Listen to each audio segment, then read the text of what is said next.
Since Jesus, my Savior, from sin rescued me, life's pathway shines brighter because I am free.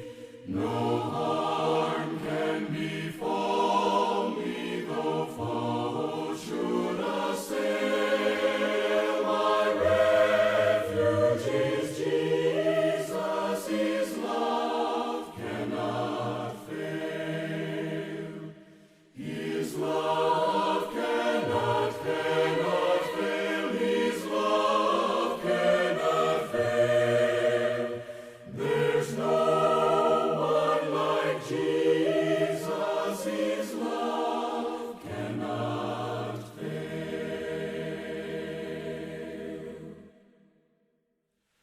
My heart overflows with a wondrous delight, for Jesus is with me by day and by night.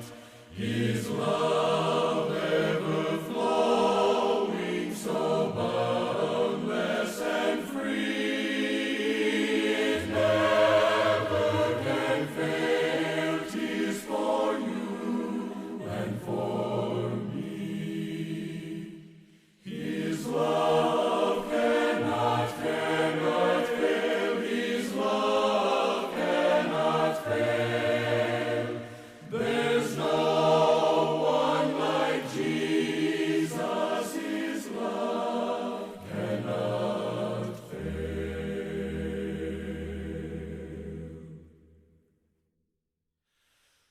There's no one like Jesus to comfort and bless. There's no one like Him in the hour of distress. He knows every trial on life's upward way. His love cannot fail. 'Tis a joy day by day. His love cannot fail. His love cannot fail. There's no one like Jesus. His love cannot fail.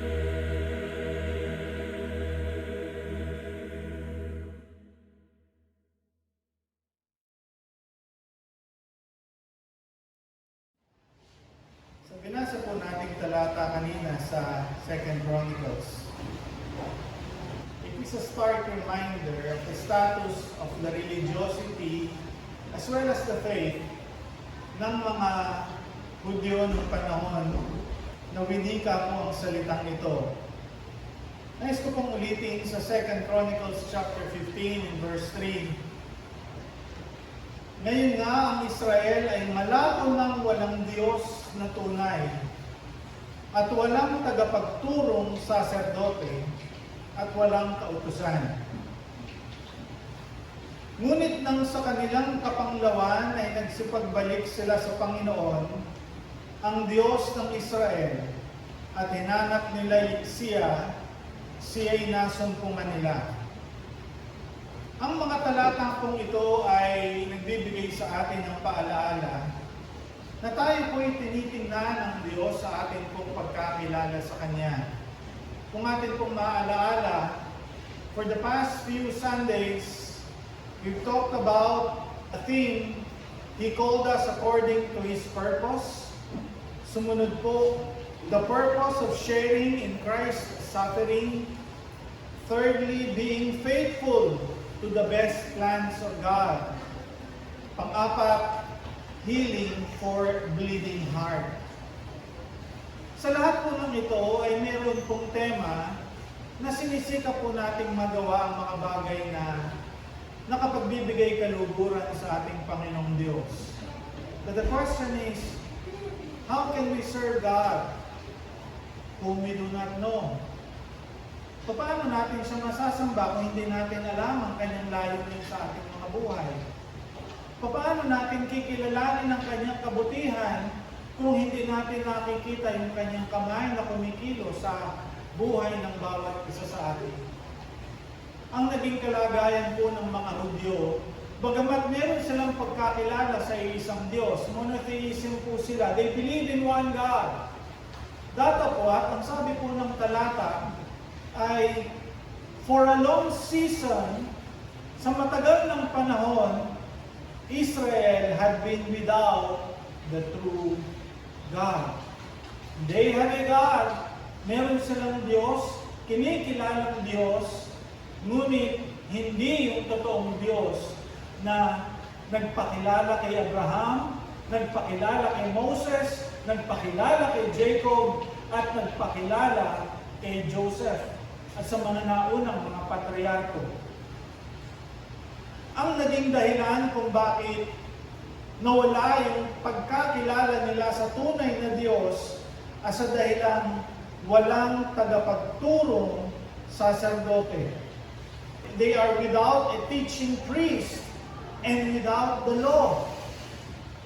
Hawak nila ang salita na ibinigay ng Diyos kay Moses, the Pentateuch, the first 5 books, the Torah, which they believe came from God. Hawak-hawak nila, ngunit wala namang saserdoteng tagapagturo upang kanilang maunawaan ang mga salitang iyan. Ang sabi po ng Diyos sa verse 2, at ang kanyang paalaala, and he went out to meet Asa and said unto him, Hear ye me, Asa, and all Judah and Benjamin, the Lord is with you, while ye be with him. Ang Diyos ay sasa iyo hanggat ikaw ay nasa sa Kanya. If ye seek Him, He will be found of you. But if ye forsake Him, He will forsake you. At kung iyong hanapin siya, ay masusumpungan ninyo, ngunit kung pababayaan ninyo siya, tatalikuran ninyo siya, kanyang tatalikuran kayo. God is a faithful God, and He's faithful to His word. Kaya nga po nung kanilang mapansin at makilala sa kanilang sarili na para bang napakalayo na ng Diyos sa kanila, ang kanila pong ginawa ay lalo silang lumapit sa Panginoon. Nasabi nga po sa verse 4, and sought Him, and He was found of them. Ang katotohanan po ng talatang ito ay nagsasabi sa atin na totoo at tutupad ang Diyos sa Kanyang mga ipinangako, sa Kanyang mga sinabi, sa Kanyang mga salita. For the next few Sundays, we will talk about the secret of successful living. Hindi po successful living in terms of monetary, financial, at saka yung kalagayan natin sa buhay sa mundo ito. Hindi po doon. Pero sisikapin po natin maging successful tayo in our spiritual living. Sa pamumuhay bilang isang mga espiritual na mga mananampalataya. Huwag nawa pong mangyari na bagamat tayo lumalakad at nagsasabing tayo mga mananampalataya, but we do not know who the true God is. Without the right teacher, without the Holy Spirit, who will teach us rightly dividing the word of truth para po maging ganap at sapat ang ating pagkaunawa sa Kanyang mga salita. At lalo't higit, mahalin natin ang Kanyang mga kautusan, ang Kanyang mga salita. Sa pasimula po, nais natin bigyan ng pansin ang pangunahin sa ating pong paglalakbay na ito. It is to know the true God. Many are the gods of this world. Nandiriyan ang Diyos-Diyosa ng kayamanan, Diyos-Diyosa ng sarili, Diyos-Diyosa ng sanlibutan ito. Maraming mga bagay. Pag sinabi po natin Diyos-Diyosan, Ito yung mga bagay na ipinapalit natin sa Diyos, na hinihigitan natin yung ating damdamin at pagmamahal kaysa sa tunay na Diyos. There are many gods in this world, and they will promise many things. Datapwat ang Diyos na ating pong sinasamba ay hindi lamang po nangangako ng kanyang pagpapala at pag-iingat habang tayo narito sa mundo, kundi meron siyang ipinangakong pagpapala at ganting pagpapala pagdating po natin sa langit. Binasa po natin kanina in John chapter 17 in verse 24 that the very prayer of our Lord Jesus Christ sa ating pong Panginoong Diyos ay nawa itong mga ibinigay mo sa akin ay makasama ko. Makita nila ang kaluwalhatian na ibinigay mo sa akin. That is the prayer of our Lord Jesus Christ. The greatest blessing for a person is to travel and journey in this world na kilala niya ang ating Panginoong Diyos. And the tragedy in the life of a person ay yung maglakbay siya sa mundong ito na hindi niya kilala ang tunay na Diyos. Maluwang ang daan patungo sa kapahamakan at maraming nakasusumpong nito. Ngunit makitid, madilim, at makipot ang daan patungo sa buhay na walang hanggan. Tatapwat kakaunti lamang ang nakasusumpong nito. Ang ilaw ng salita ng Diyos ang ating magiging gabay. Thy word is a lamp unto my feet and a light unto my path. Hindi natin ibinibigay o itinataas ang lampara para makita natin yung mga puno sa gubat, kung gaano kaganda ang paligid. Kundi ang sinasabi po ang salita ng Diyos ay tila baga isang lampara na inilalagay natin sa ating daraanan upang huwag tayong magkamali sa ating pong paghambang sa mga desisyon ng ating pong mga buhay. Ibinigay ng Diyos ang kanyang salita upang maging ilaw at gabay sa ating pong paglakad bilang isang mananampalataya.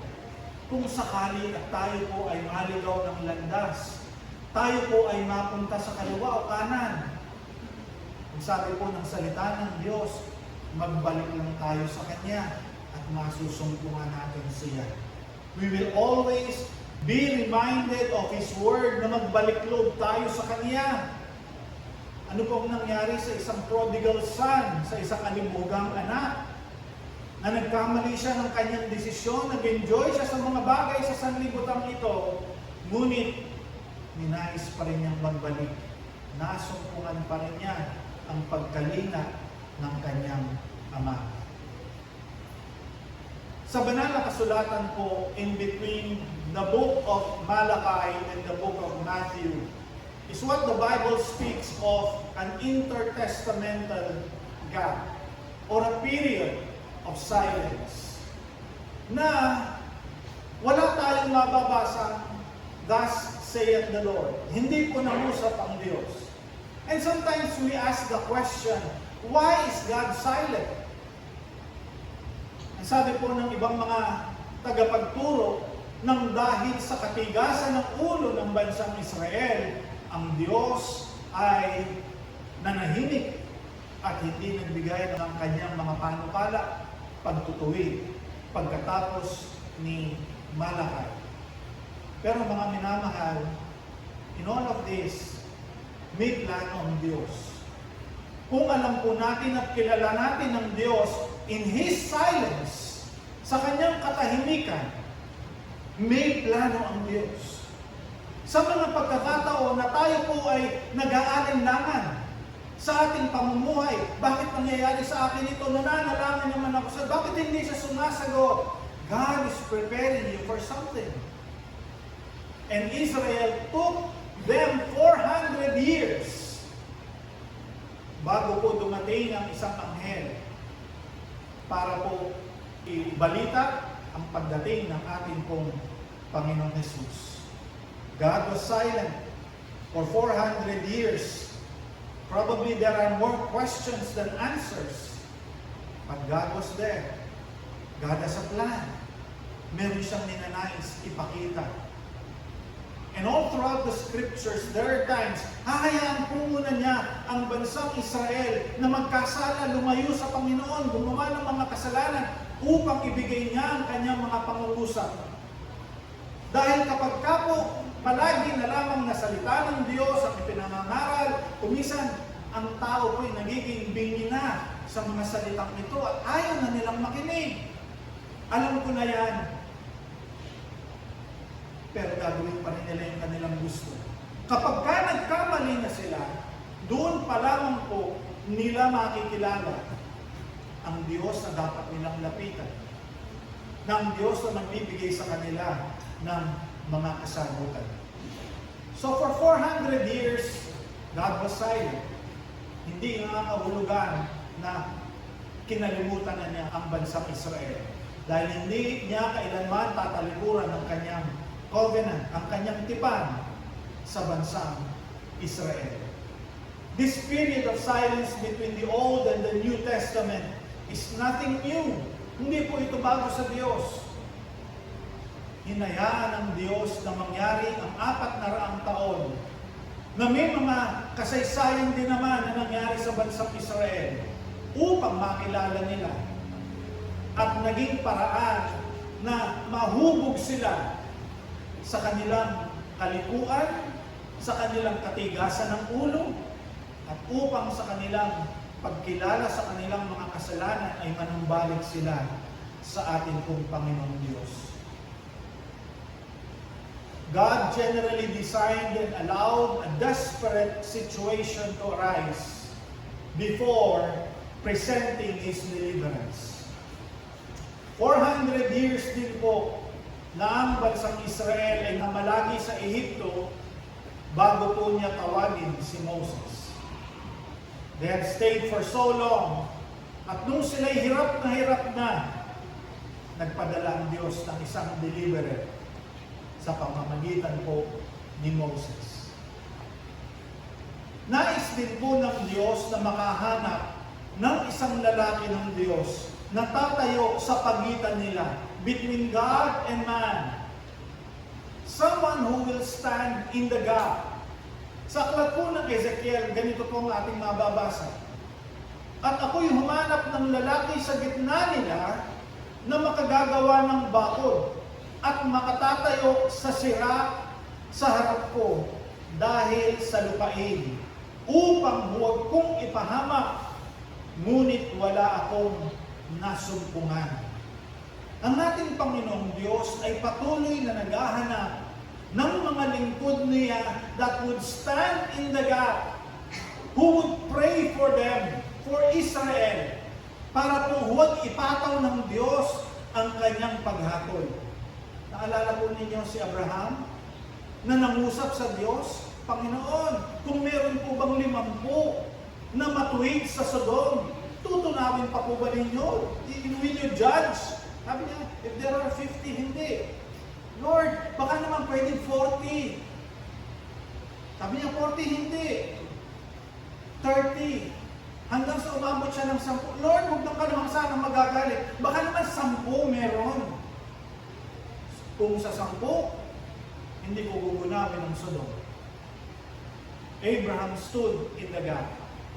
Moses stood in the gap. Joseph stood in the gap. Pero patuloy pa rin pong humahanap ng mga tao ng Diyos. These people are human.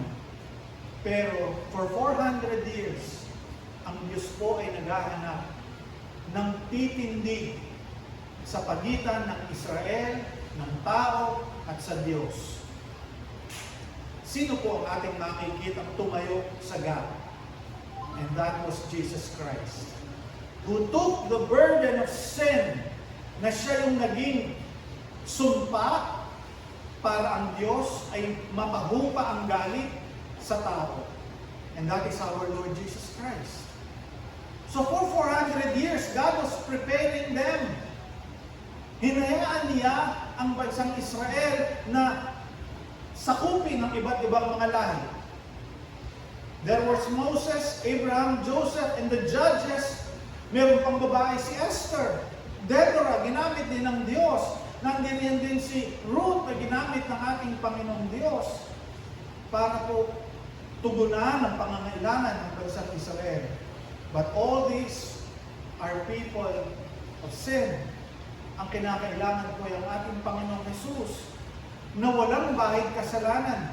Bagamat siya'y pinanganak bilang tao, hindi po siya nagkasala at wala siyang angking kasalanan sa dahilang siya po'y ipinaglihi ng banal na Espiritu. Hindi po nanggaling kay Jose yung binhing na ipunla kay Maria, kundi ang banal na Espiritu. Kaya nga po sabi 2 Corinthians 5:21, in Him who knew no sin, hindi nga siya nakakilala ng kasalanan. So why is God silent between Malachi and Matthew? Because God was preparing the people to receive our Lord Jesus Christ. God has determined by His covenantal love sa kanyang pangako sa bansang Israel na kanyang tutuparin, and that He has already prepared its course. Yung pong pause or a long silence would add emphasis, magbibigay po ng mahalagang pangunawa para sa Israel. Now, nais ko lamang pong bigyan natin ng pansin.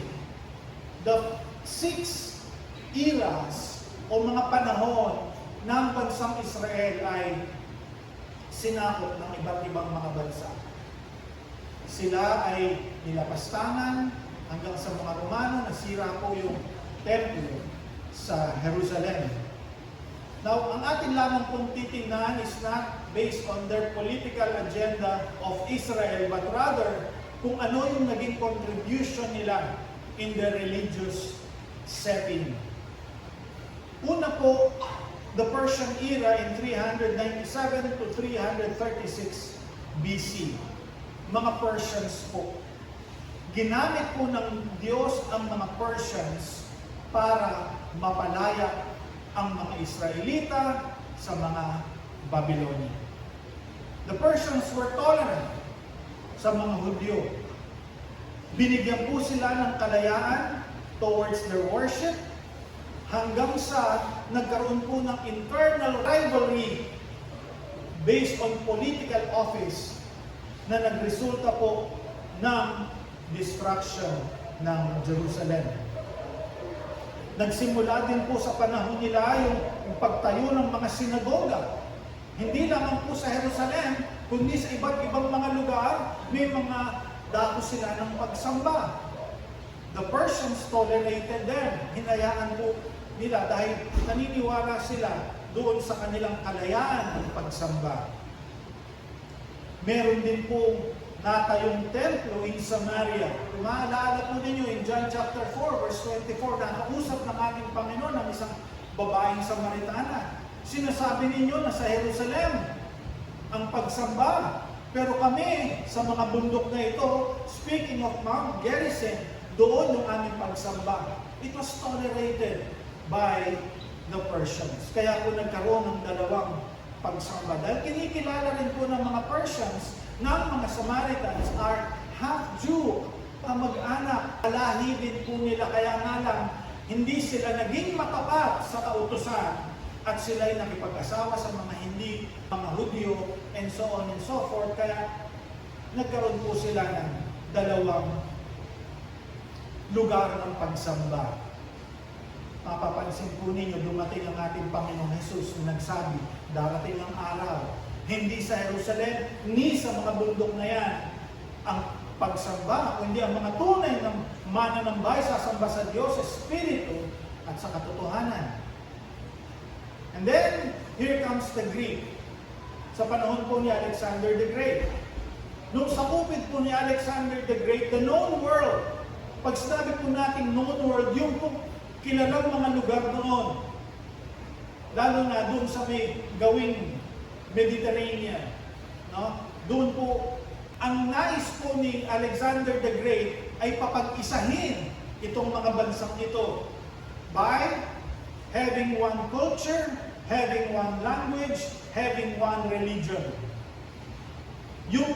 Kaya nga po nagkaroon ng Greek Bible, dahil po yung mga Hudyo na ang kanilang binabasa lang ay Hebrew, pagtagal ng panahon, yung pong kanilang mga naging anak, hindi na po marunong magbasa ng Hebrew dahil ang gusto ni Alexander the Great ay Greek ang kanilang magiging language. So itong mga matatandang mga Hudyo, ang sabi nila, let us translate our Hebrew Bible into Greek. Kaya nga po dyan ay panganak yung Greek Orthodox Church. Ilinipat po yung Hebrew Bible into Greek para maintindihan at mabasa ng next generation. Ito rin po yung panahon ng ating Panginoon Jesus ay nagsasalita ng Greek. That's why our New Testament was written in Greek. Huh? So, ang mga Hudyo ay nagkaroon ng influence ang iba't ibang mga bansa sa mga bagay na yan. The third era would be the Egyptians. Dito naman po, pinahintulutan nila the rise of the Septuagint or the Greek Old Testament. It became authorized. Inauthorize na po nila. Ito na yung gagamitin nating official Bible, the Septuagint. Septuagint, there are 70 individuals who translated the Hebrew Bible into Greek. Kaya po tinawag na Septuagint. There was also the policy of toleration. Ditolerate po nila yan. Hinayaan po nila. Kaya lang, since it was Greek, ipinasok po nila yung relihiyon ng mga Griego. Dito na po pumasok si Zeus, si Diana, si Aphrodite, si Mercury, at yung mga Greek gods nila. So nagkahalo-halo na po ngayon. Nandiyan yung mga naninindigan ng monotheism, pero eto na po naman yung mga Hellenistic form of religion na nagsama. So makikita po natin, meron ng pagkakagulo during this time. Meron din pong power struggle between the Jews, at nagkakaroon na po sila na hindi, naniniwala kami dito, naniniwala kami dyan. So meron na pong division. It started schism within the Jewish religion. Kaya nga po marami na silang naging mga sekta na ating tatalakayin mamaya. So nangyari po, pumasok na po yung mga Maccabean era. Dito po, nanindigan po ang isang elderly priest by the name of Matthias of the house of Hasmon, who lived in the village of Modein in the northwest of Jerusalem. Noon po ang mga Syrians who tried to enforce heathen sacrifices. Noon nagpasok na sila dahil meron na silang compromise. Diba? Meron kang reliyon, meron ako, respetuhan na lang. No? So, pero itong mga Syrians, they would want to introduce heathen sacrifices, pagsamba sa mga Diyos-Diyosan.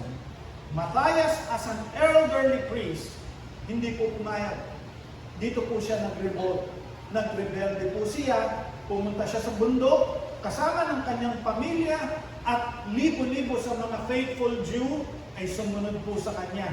Ito po yung tinatawag na Maccabean Revolt. Nung mamatay po si Matthias, yung tatlo niyang anak, by the name of Judas Maccabeus, Jonathan, and Simon, ito pong tatlong kanyang anak ay nagpatuloy sa paninindigan para manatili po the purity of the Jewish religion. Sila'y nakipaglaban sa mga Syrian, and they were successful. Sila'y naging matagumpay.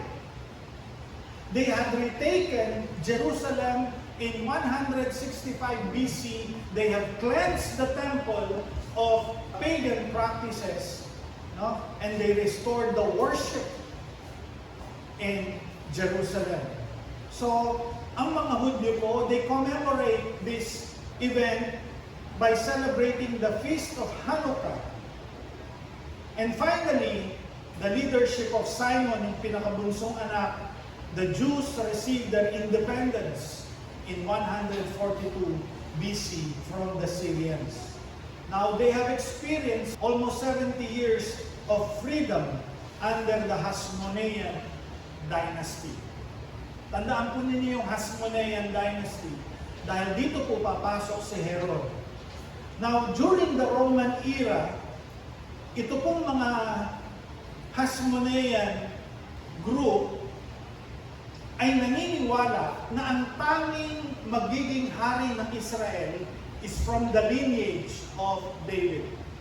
Yung po ang kanilang paniniwala. At dapat, dahil si David ay ang ipinangako ng Diyos. At yung mga magiging hari ng Israel must be under the lineage of David.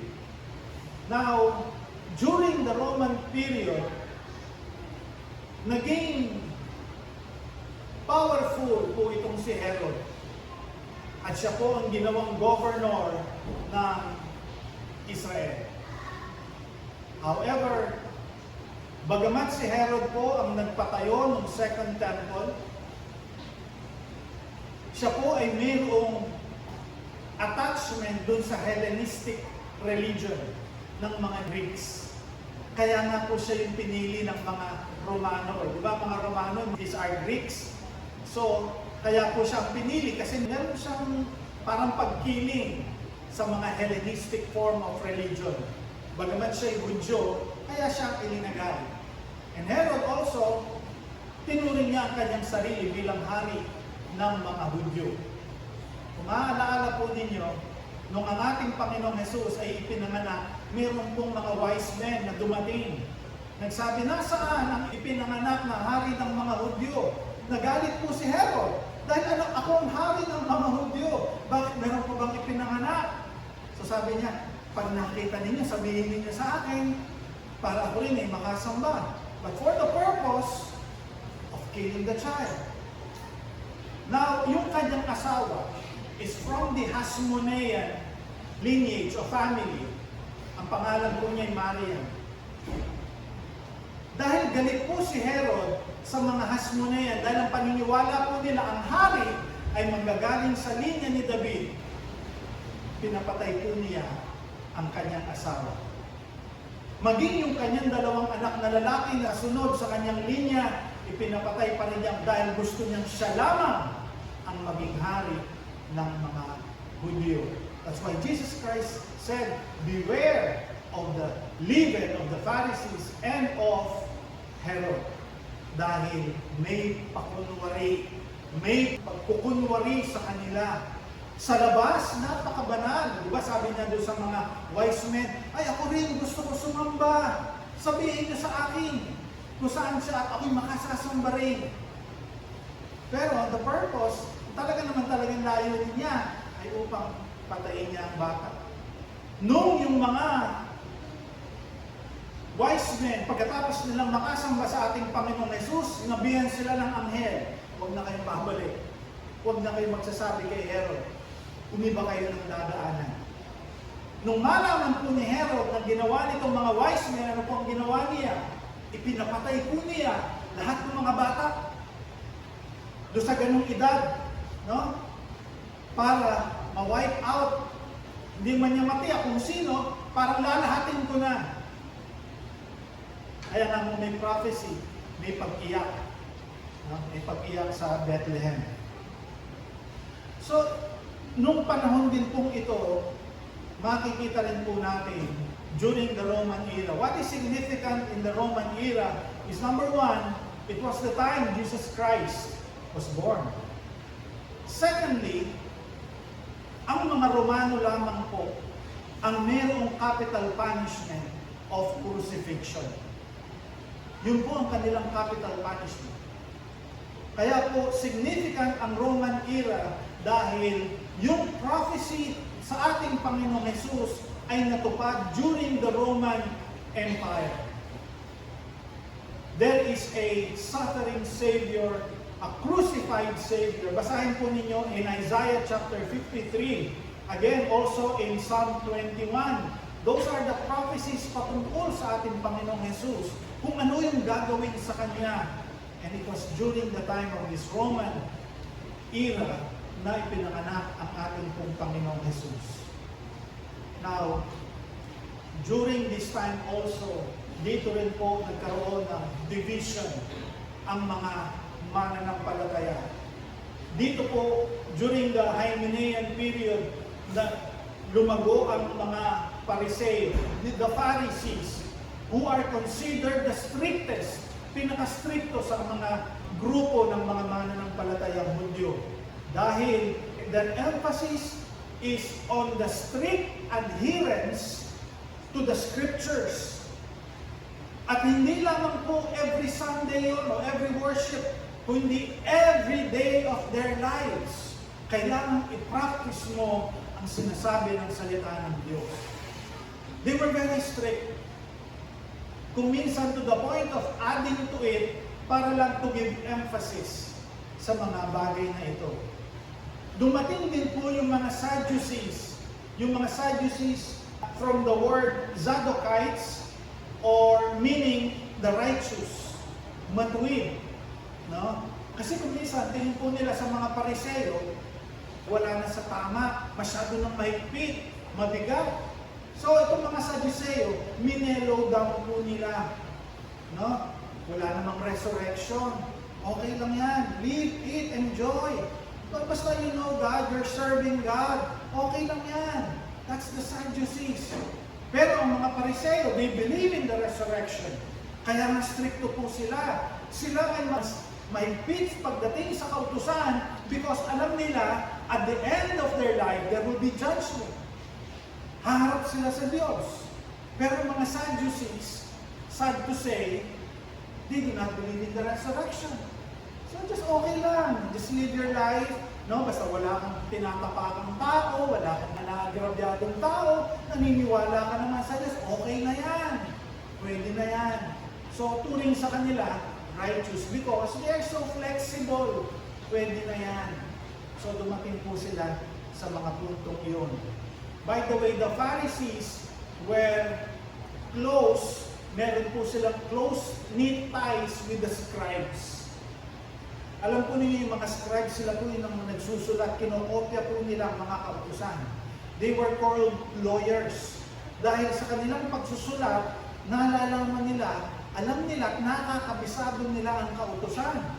So itong mga Pariseo, since they were so strict, pagdating sa kautusan, pinakausap nilang mga scribes, ano ba ang sinasabi ng salita ng Diyos?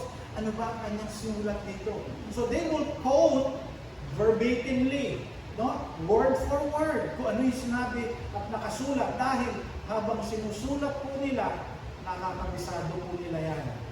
So ito po mga Pariseo and the scribes are close. Pero yung mga Sadducees, medyo liberal po sila ng kaunti.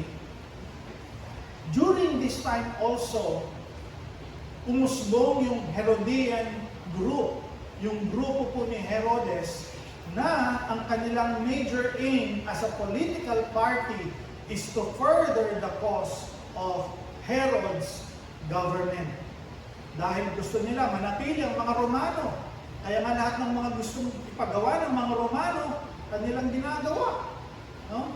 Naalala po ninyo, yung anak ng kanyang hipag, na asawa ng kanyang kapatid na si Philip, ay mayroong isang anak na babae na nangangalang Salome. No, nung sumayaw, kami, bigyan mo ng kalungguran itong ating mga bisita.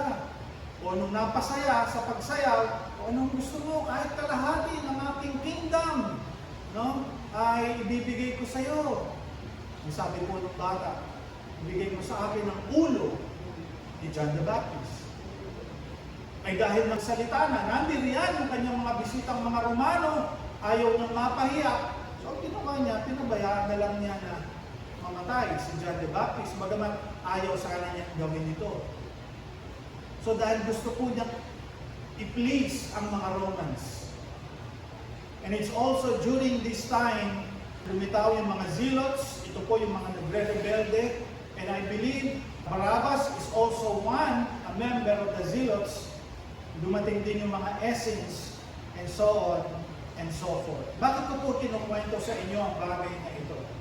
It is for us to remember that although they have the Old Testament scriptures, they have the Hebrew Bible, they have the Greek text, pero they were a people who do not know the true God. Nung magpakilala ang ating Panginoong Hesus, Kanyang ginawa ang mga bagay na hindi normal sa isang ordinaryong tao. Nagpagaling ng mga may sakit, bumuhay ng mga patay, pero hindi pa rin nila pinaniwalaan. Dahil sa akala nila, aagawin ni Jesus ang kanilang posisyon, ang kanilang kapangyarihan. Kaya nga po galit sila sa ating Panginoong Hesus dahil marami ang sumusunod sa Kanya, maraming naniniwala sa Kanya. So ano po ang gustong gawin itong mga leaders na ito? Ang Sanhedrin, papatay na natin. Papatay na natin si Jesus para wala na tayong kalaban. No? Wala na tayong kaagaw sa ating posisyon. No? Tayo na lang. They have a form of godliness, pero wala silang pagkakilala sa tunay na Diyos.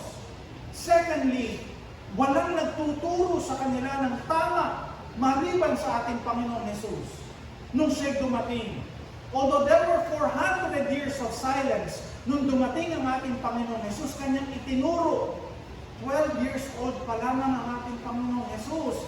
Kanya nang itinuro ang tamang pagkaunawa sa kautusan. Sila may nagtataka, napakabata ng batang ito, pero bakit napakalalim na ng kanyang pagkaunawa?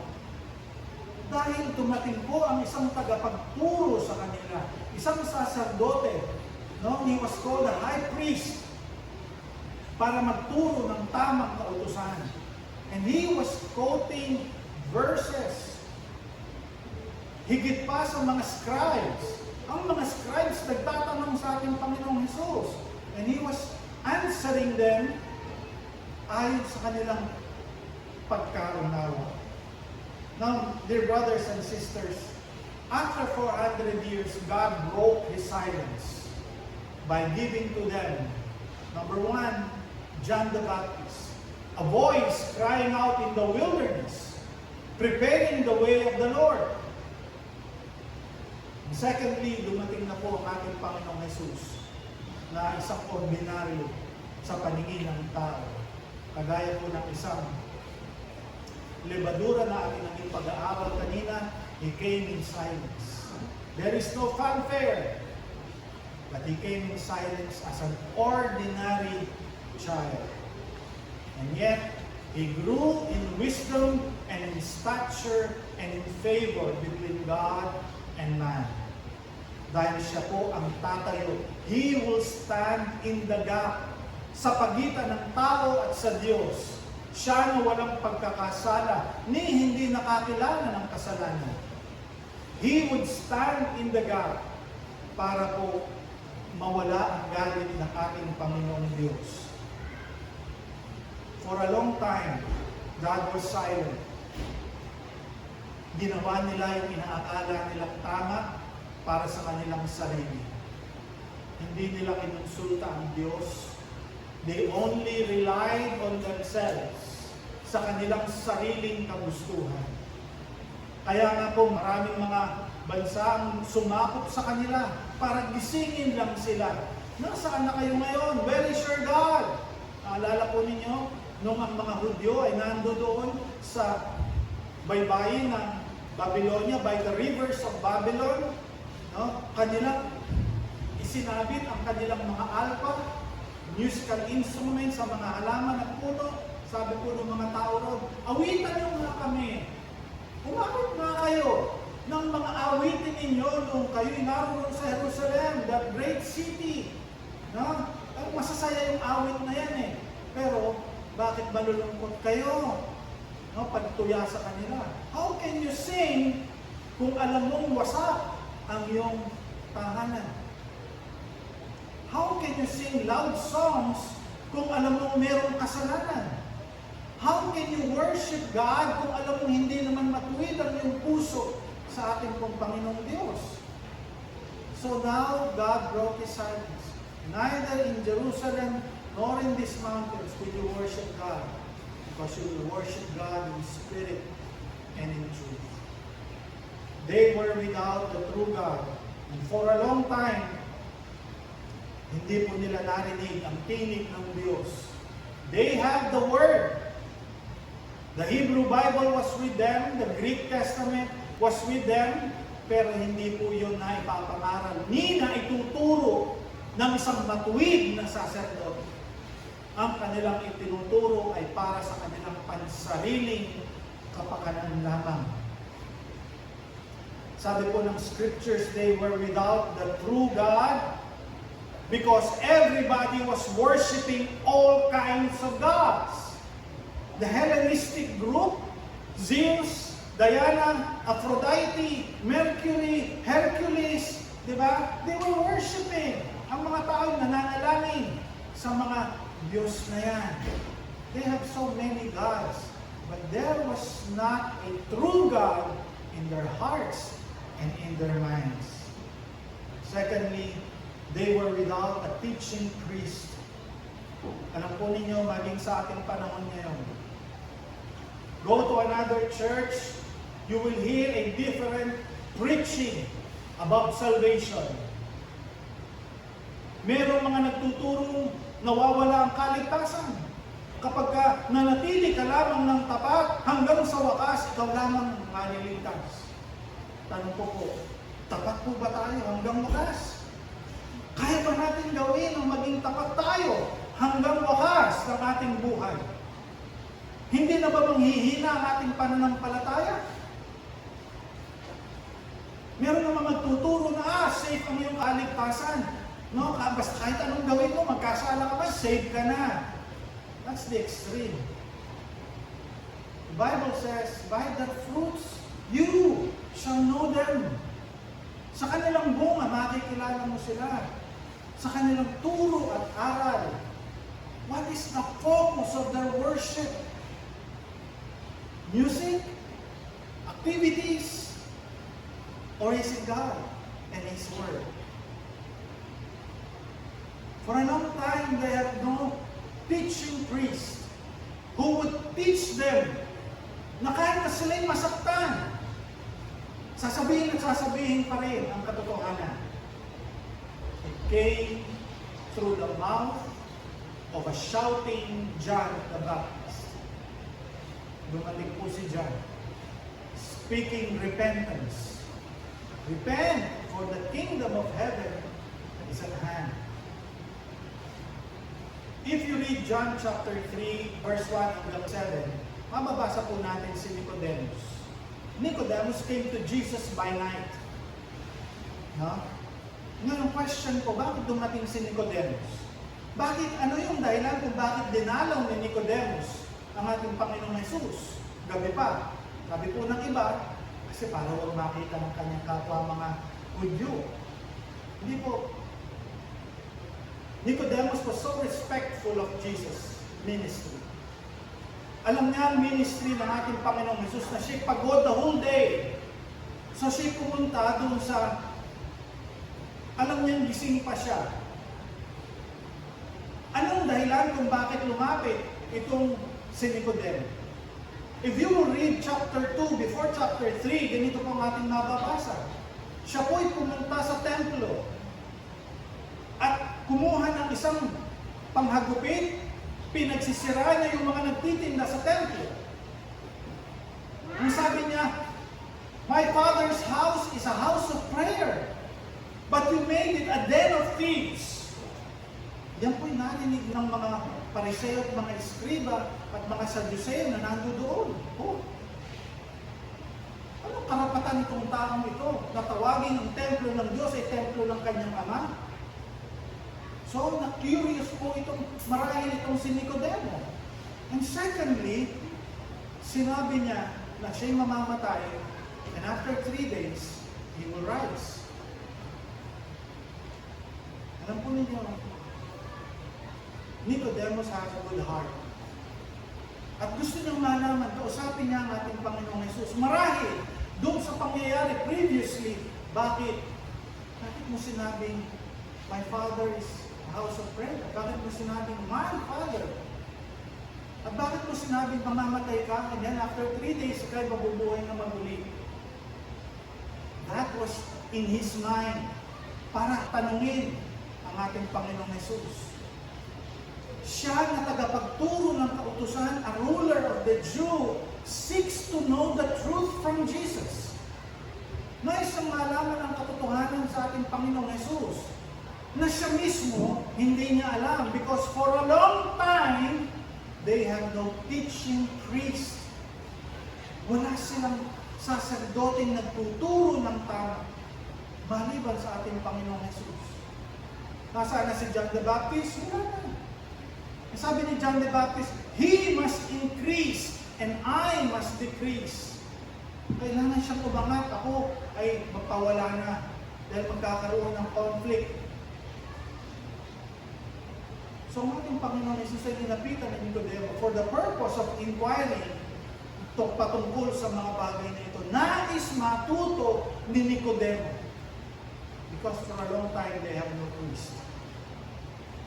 Majority of the people were influenced by many preachers and teaching, hindi ng Word of God, hindi ng salita ng Diyos. Kaya nga po, marami ang nanilito. Ano ba talaga?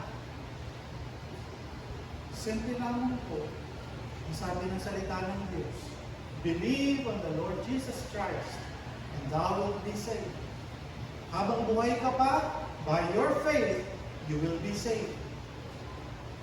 Kung ikay nagkakasala, God had given us the provision, 1 John 1:9. If you confess your sin unto God, He is faithful and just to forgive you and to cleanse you from all your unrighteousness. Only if you will acknowledge your sin and confess that to God, will He forgive you. Thirdly, they were without the law. They have the Greek text, they have the Hebrew Bible. Walang kwenta sa kanila. It has no value. Bagamat narinig nila, pinapangaral sa kanila, pero walang halaga sa kanila ito. Pero sa ating bilang mga mananampalataya, we embrace this with all our hearts. We study the Word, we pray about the Word, na ito'y maintindihan. And every time we read, nananalangin muna tayo na sana'y maintindihan ko ang sinasabi po nito. Because it's a spiritual things sa harapan ng Diyos. If we are to journey in a successful Christian living, hindi mawawala ang salita ng Diyos sa ating pong buhay. Hindi mawawala ang kanyang mga pangungusap sa atin upang tayo lumago bilang isang mananampalataya. Hindi para maging matalino, kundi para tayo lumaki ang ating puso. Lumaki ang ating pagmamahal sa gawain ng Panginoon. Lumaki ang ating pagmamalasakit sa mga lingkod ng ating Panginoong Diyos. We pray for them. Pero sabi po ng scriptures, they were without the law. The priests who were the guardians of the law were the perverters of the law. Minamali nila ang kautusan. Pinahihirapan nila ang mga tao. Sa paano kung paraan? Sabi po nila, yung mga kaloob ninyo, sinasabi ninyo, bibigay ninyo sa Diyos, ibigay ninyo sa Diyos. Kung halimbawa nangangailangan yung aking pamilya, hindi, sa Diyos yan. Korban yan. Ibigay mo sa Diyos ang para sa Diyos. No? That is their teaching. Pagdating sa church lahat yan. Paano yung magulang mo kung nagkasakit? Bibigay mo pa rin sa church, hindi mo ibibigay sa kanya? Ganun po sila ka-strict. Ganun sabi ng ating Panginoon. Kung paano natin minamahal ang Diyos, ganun din ang ating pagmamahal sa ating kapwa. Palagay po ba ninyo, magkukulang ang Diyos? Huwag kayong magbigay sa church? Okay lang. If that is the desire of your heart, wala pong maninita sa inyo. Wala pong susumbat sa inyo kung ayaw ninyo magbigay ng finance support sa church. Because sabi po niya, Apostol Pablo, yung lamang pusang loob, masaya sa ating pong mga puso na tayo magbibigay sa Panginoon. Hindi po magkukulang ang Diyos. Narinig ko na po yan, sabi ng isang kapatid, magkulang hindi mo. Totoo po yun. Pero, kawalan po sa inyo. Because you're not following and doing the will of God. Hindi nagiging totoo sa inyong salita ng Diyos. Mas tama ang sa inyo There will be moments that you will be challenged. Na kayo magkakaroon ng pagpapasya. Pero God looks at your heart. Ang Diyos ko nakatingin sa bawat isa sa atin. What we need today is the right teaching of the Scriptures. Ang tamang pag-unawa ng salita ng Diyos. We have the Holy Spirit. Pastor, baka naman po magkamali ako. You have the Holy Spirit, who will guide you into all truth and bring to remembrance what our Lord Jesus Christ once said sa kanyang mga salita. This is the true standard natin. Huwag po tayong titingin sa tao dahil nagkakamali rin po yan. Nagkakasala din po kami. But we look at God and in His Word as the authentic revelation of God's will for us. Hindi yung tinuro, Pastor, ano po ang will ng Panginoon sa ganyan yan. Then, ako na naging authority. It's not anymore the Word. But go to the Word. The Lord will speak to you as you read and dig deep into His Word. Hindi po yung mga commentary isang magpapaliwanag ng salita ng Diyos. The Bible will explain itself. In His book, this is the book of God, which shows His love na mararanasan po natin by His grace. Mga minamahal, sabi po ng salita ng Diyos, kung tayo man po'y nagkakamali, kung tayo man ay nakasusuway sa ating Panginoong Diyos, magbalik loob lamang po tayo. Masusumpungan natin siya. He's never far. Sabi nga po, He's just 8 inches away because we have received Him in our hearts, in our minds, sa ating pong buhay. He's just 8 inches away. Ang problema po, pinakausap po ba natin siya? Do we pray to Him? Siya bang laman ng ating kaisipan? Kung meron kang minamahal, siya lamang yung laman ng kaisipan mo. Mayat-maya naiisip mo siya. Mayat-maya naaalala mo dahil mahalaga siya sa iyo. Kagaya po ng ating pagmamahal sa ating pong Panginoong Diyos. What happens kapag po ang bansa ay wala ang Diyos? There is no true God, there is no law, there is no teaching priest. Sabi po sa verse 5, and in those times there was no peace to him that went out. Wala siyang kapayapaan. At ang mga panahon niyon ay walang kapayapaan sa kanya na lumabas o sa kanya na pumasok, kundi malaking ligalig ang nakanasa lahat ng mga nananahan sa mga lupain. Brothers and sisters, ang pangako po ng ating Panginoong Jesus, my peace I give unto you. Hindi kagaya ng kapayapaan ng sanlibutan, kundi ang aking kapayapaan, wika ng ating Panginoong Jesus, ang ipagkakaloob niya sa atin. Sa kabila ng sigalo, sa kabila ng pandemya, sa kabila ng wala tayong, there is peace. May kapayapaan, may pagtitiwala tayo sa ating Panginoon. When we go back to God, pangako po niya, you will be found in Him. Matatagpuan natin siya. You only need to turn back. Tumalikod, lumapit, para matanggap natin ang biyaya ng ating Panginoon. Hanapin natin siya. Marami tayong mga gawain. Daluhan po ninyo para hindi ba sila magbigay ng pagpapala, kayo ang makapagbigay ng pagpapala sa mga testimony, sa mga kasagutan ng Diyos sa inyong mga ipinanalangin. Kayo'y mapagpapala ng mga bagay na ito. Totoo ang Diyos dahil nangusap siya sa kapatid. Nangusap siya sumagot sa aking panalangin. It is also the moment na pwede natin pong pasalamatan at papurihan ng ating Panginoon. All we need is to seek Him. Hindi natin siya matatagpuan sa mga malls, sa mga masasayang mga lugar. Matatagpuan natin siya sa piling at presensya ng mga kapatid.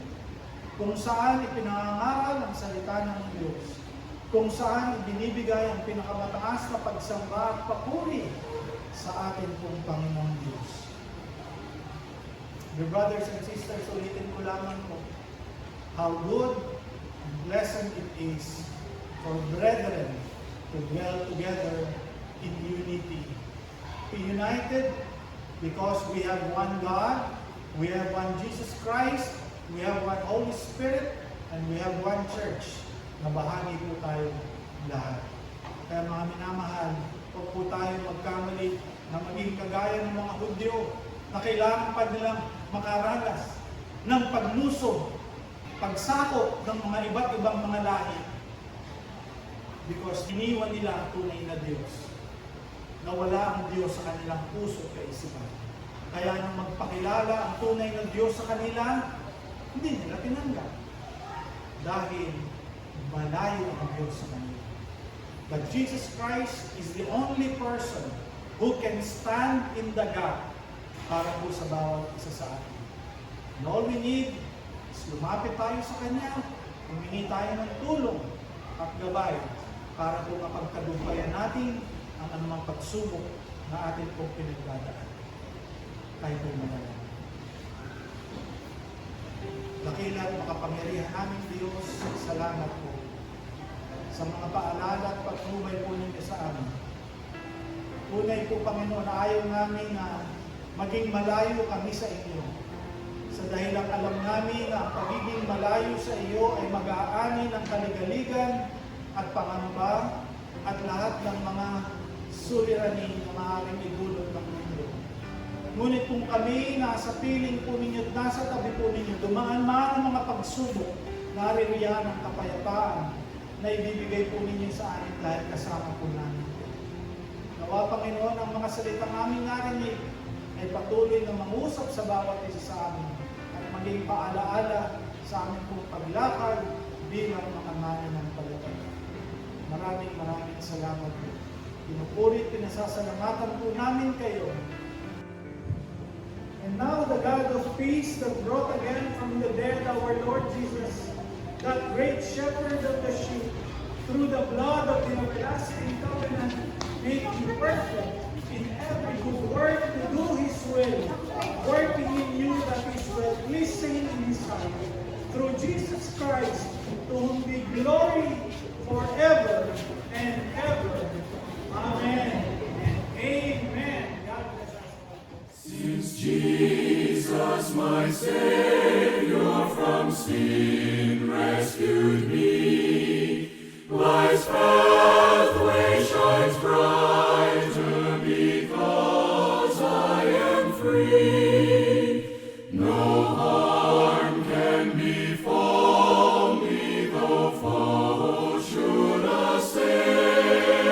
My refuge is Jesus, His love cannot fail. His love cannot fail. His love cannot fail. There's no one like Jesus. His love cannot fail. My heart overflows with a wondrous delight, for Jesus is with me by day and by night. His love ever flowing, so boundless and free, it never can fail. 'Tis for you and for me. His love cannot fail. His love cannot fail. There's no one like Jesus. His love cannot fail.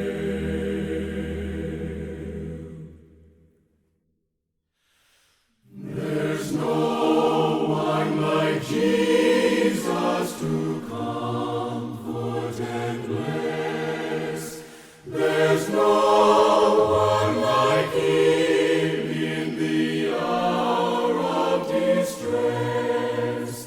He